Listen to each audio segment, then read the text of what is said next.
Present మనం Indira park దగ్గర ఉన్నాం. మనం ఎన్నుకున్న ఒక పోస్టర్ చూడొచ్చు. జూన్ 7వ తేదీ బక్రీద్ బ్లాక్ డే. అంటే బక్రీద్ బ్లాక్ డే సందర్భంగా జరుగుతున్న దారుణ గోహత్యలకు నిరసనగా గోరక్షకులు మరియు గో సంఘాల ఆధ్వర్యంలో ధర్నా ఇది. ఎందుకు మరి బక్రీద్ నాడు బ్లాక్ డేని ప్రకటించారు? సో మాట్లాడదాం. మనతో పాటు అడ్వకేట్ రామ్ చెల్ల గారు ఉన్నారు. అన్న నమస్తే. ఎందుకు బక్రీద్ నాడు బ్లాక్ డేగా నిర్వహించాలని చెప్పేసి అంటున్నారు?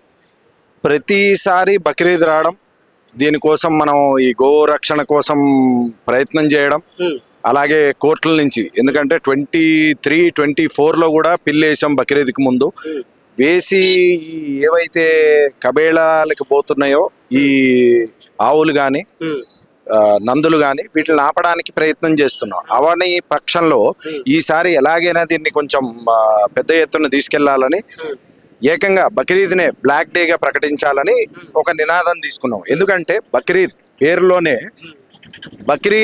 బక్రీని ఇవ్వాల్సిన చోట కావాలని మేకని బలివ్వాల్సిన చోట హిందువులు మనోభావాల్ని దెబ్బతీయడమే ఒక ఎజెండాగా పెట్టుకున్నట్టు కొన్ని వర్గాల వాళ్ళు చేసే ఈ ప్రయత్నాన్ని మన వంతు కూడా అడ్డుకోవాలన్న దాంట్లో దీన్ని ఒక నెక్స్ట్ లెవెల్ కి తీసుకెళ్లాలి. ఎందుకంటే ఇది ప్రతి ఇయర్ ఇదే చేసుకుంటూ కూర్చోవడం అన్నది అవదని ఉద్దేశంతో ఈ కాల్ తీసుకోవడం జరిగింది. అంటే మెయిన్ గా మీరు కూడా మన రీసెంట్ గా కొన్ని గోవులను రక్షించడం జరిగింది.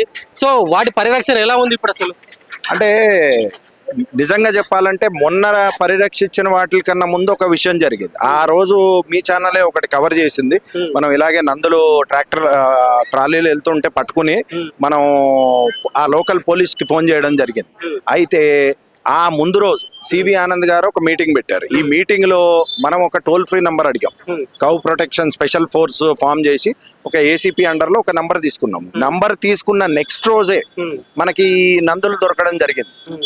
అన్ని లేత నందులు 3-4 సంవత్సరాల ఓల్డ్ ఉంటాయి. సో వీటిల్ని మనం పట్టుకుని ఆపి ఒక 45 నిమిషాలు, గంట సేపు మనం అక్కడ ఎంత ప్రయత్నం చేసినా పోలీసు వాళ్ళు వచ్చారు. వాళ్ళతో వీళ్ళతో మాట్లాడేమన్నారు. మళ్ళీ మేము పోలీస్ స్టేషన్కి వెళ్ళడం జరిగింది. సార్ మేము సీజ్ చేస్తాం బండిని అన్నారు, కేసు పెడతాం అన్నారు. కానీ యాక్షన్ అన్నది చాలా నెగ్లిజిబుల్ గా జరుగుతుంది. ఈ విధానంతో ముందుకెళ్ళడం అన్నది చాలా కష్టం.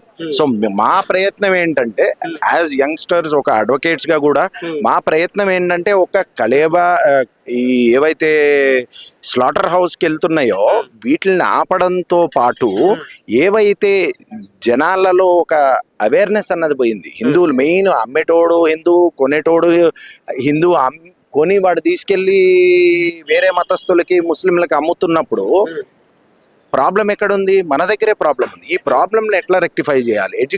ఎడ్యుకేట్ చేయాలి. అంటే ఆవు వల్ల వచ్చే ప్రయోజనాలు ఏంటి? ఇప్పుడు మన విజయరామ్ గారు మాట్లాడినట్టు ఆవు వల్ల వచ్చే ప్రయోజనాలు, దానివల్ల మనం చేయగలిగేది వ్యవసాయంలో ఎంత ఉపయోగకరం అన్నది అన్ఫార్చునేట్ గా ఈ మోడర్న్ ఏజ్ లో జనాలకి పరిజ్ఞానం తగ్గిపోయింది. దీని గురించి పనిచేయడం కూడా దీంట్లో ఒక ఎజెండాగా తీసుకున్నాం.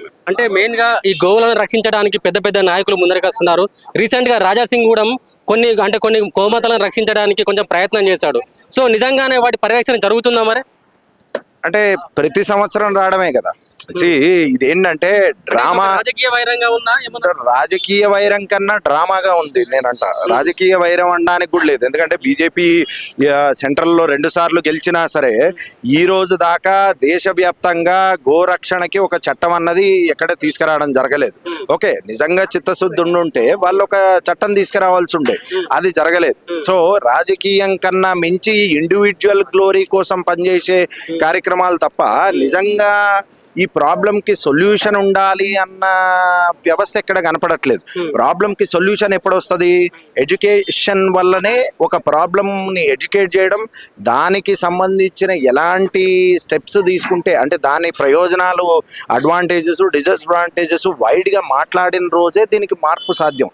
అంతేగాని బళ్ళు వేసుకుని కరెక్ట్ బక్రీద్ ముందు తిరిగి ఈ డ్రామాలు చేసినంత మాత్రంలో డ్రామా కాకపోతే ఏమవుతుంది? ప్రతి సంవత్సరం అదే చేస్తాడా?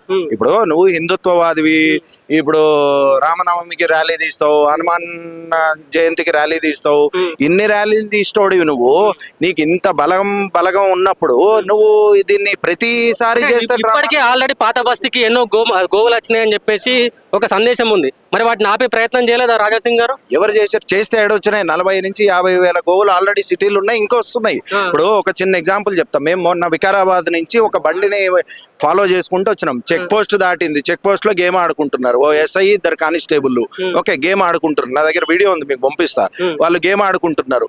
ఆ చెక్ పోస్ట్ దాటి ఈ బండి ఆల్మోస్ట్ 30 కిలోమీటర్లు వచ్చిన తర్వాత ఎప్పుడైతే సిటీ లిమిట్స్ లోకి ఎంటర్ అవుతుందో అప్పుడు ఆపడం జరిగింది. అప్పుడు పోలీసుకు ఫోన్ చేస్తే ఇప్పుడు మీకు ఇంత ముందు చెప్పినట్టు 45 నుంచి 50 నిమిషాలు డ్రామా జరిగిందాడ. ఏంటి, ఎందుకు ఆపాలి సార్, ఎట్లా ఆపాలి సార్, ఇవి ఉన్నవి నందులు సార్, దీనికి వర్తించదు అంటాడు. ఎవడు చెప్పిండు నీకు?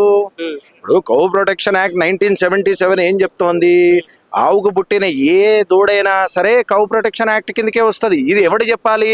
ఇప్పుడు జుడిషియరీలో ఉన్నోళ్ళు, డిపార్ట్మెంట్లు ఉన్న వాళ్ళకు కూడా కనీస జ్ఞానం లేకపోతే కామన్ మ్యాన్ కు ఉండే ఛాన్సే లేదు. సో మోర్ ఓవర్ అంటే జనాలు కూడా ఈ డ్రామాలు బంద్ చేసి సీరియస్ గా, రియలిస్టిక్ గా జనాలని అవేర్నెస్ కోసం ముందుకు నడిపిస్తే, ఓపిక ఉన్నోడు ధర్నాకు వచ్చి కొట్లాడతాడు, ఓపిక లేనోడు మీడియాలో కొట్లాడతాడు, సోషల్ మీడియాలో కొట్లాడతాడు. కానీ ఎప్పుడైతే జనాలకి, ఇప్పుడు మీరు అన్నట్టు ఊరికే రాజాసింగ్ అన్నారో, రాజాసింగ్ తప్ప ఇంకెవడు లేడా కొట్లాడేటోడు?